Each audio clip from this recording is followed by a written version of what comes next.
1 जून 2012 की वह सुबह भूमिहारों के लिए काला दिन साबित हुआ था, क्योंकि भूमिहारों के बड़े नेता रणबीर सेना के प्रमुख ब्रह्मेश्वर मुखिया की ताबड़तोड़ गोली मारकर हत्या कर दी गई थी। लगातार यह केस चल रहा था और 2 सालों के बाद इस केस को सीबीआई को सौंप दी गई थी। आपको बता दें कि भूमिहारों के इतने बड़े नेता ब्रह्मेश्वर मुखिया, जिनको लेकर पूरे देश के भूमिहार एकजुट हो गए थे और पटना के सड़कों पर, आरा के सड़कों पर और बहुत जगहों पे विरोध प्रदर्शन जम के हुए थे। वो दिन मुझे याद है जब विरोध का सिलसिला लगातार जारी रहा। महीनों तक विरोध चलते रहे और काफी प्रयास के बाद इस केस को सीबीआई को दे दिया गया था। 9 साल तक इस केस के बारे में एक सुराग तक न लगा, जिसके बाद से सीबीआई ने 10 लाख के इनाम की घोषणा करते हुए कई जगहों पर पोस्टर चिपकाए थे। पोस्टर चिपकाने के बाद क्लू मिलना शुरू हुआ और फिर सीबीआई ने उस पर काम करना शुरू किया। आज 13 सालों के बाद एक बड़ा खुलासा हुआ और एक ऐसा नाम सामने आया जो बिहार की राजनीति में बहुत बड़ा फेरबदल कर सकता है, बिहार की राजनीति में बहुत बड़ा कारनामा कर सकता है। हुलास पांडे, जो बाहुबली नेता माने जाते हैं, डेहरी अंशुल के रहने वाले हैं, बिहार के पटना में फिलहाल रह रहे हैं और युवा नेता थे चिराग पासवान के बहुत ही करीबी माने जाने वाले हुलास पासवान का नाम आया है।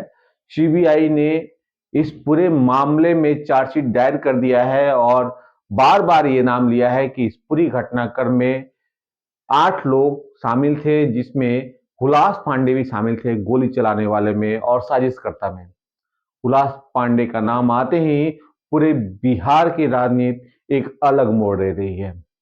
अब देखना यह होगा कि भूमिहार समुदाय के लोग इस घटना के बाद जिस व्यक्ति का नाम आया, जिस व्यक्ति के नाम पर बिल्कुल चर्चा नहीं हो रही थी, उसका नाम आ चुका है, अब क्या होता है। तो ये एक बड़ी खबर है जो पूरे बिहार और भूमिहार समुदाय के लिए है कि हुलास पांडे का नाम आ चुका है और चिराग पासवान के बहुत करीबी माने जाने वाले हुलास पासवान के साथ अब क्या होता है, प्रशासन क्या करती है, कोर्ट में पूरे मामले को सबमिट कर दिया गया है। अन्य 8 लोग हैं जो सभी पांडे समुदाय से हैं और वो लोगों ने मिलकर परमेश्वर मुखिया को 6 गोली मारी थी। वो दिन याद है जब पूरे बिहार में विरोध हो रहा था, पूरे इंडिया से लोग बिहार आ चुके थे, भूमिहार समुदाय के लोग, और जम के विरोध किया था। तो भूमिहारों की जो मांग थी वो मांग अब पूरी हो गई है। अपराधियों को पहचान कर ली गई है और सीबीआई ने अपनी रिपोर्ट सौंप दी है। अब इस पूरे मामले में प्रशासन क्या करता है, कब तक गिरफ्तारियां होती है और कब तक जो आरोपी हैं उन आरोपियों को पकड़ा जाता है, ये देखने वाली बात होगी।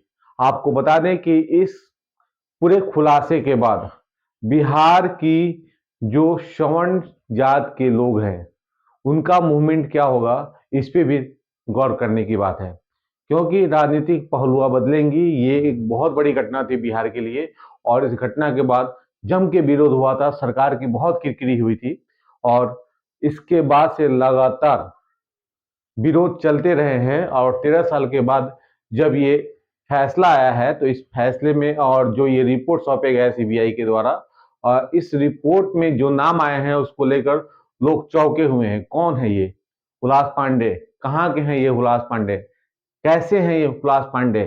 हुलास पांडे के बारे में अभी हाल ही में चर्चा हुई थी, उनके बेटे ने आत्महत्या कर ली थी या गोली मार दी गई थी, बहुत सारी बातें सामने आई थी। तो ये सारी चीजें भी सामने हुई थी। क्या था पूरा मामला और क्या था उस समय का माहौल, ये तो आप जानते ही हैं। लेकिन फिलहाल जो चार्जशीट सौंपी गई है कोर्ट को, सीबीआई ने जो सौंपा है और आरा में जो ब्रह्मेश्वर मुखिया की हत्या हुई थी उस पूरे मामले से पर्दा उठ चुके हैं। इसके पीछे के कारण क्या रहे, क्यों रहे, क्या हुआ, ये सब आने वाला समय बताएगा। लेकिन भूमिहारों के लिए बहुत राहत भरी खबर है कि पूरे मामले में जो जो लोग शामिल थे, जिन जिन लोगों ने गोलियां चलाई, 6 गोलियां मारी गई थी, वो सभी लोग अब शिकंजे में हैं और जल्द ही उन्हें गिरफ्तार किया जाएगा।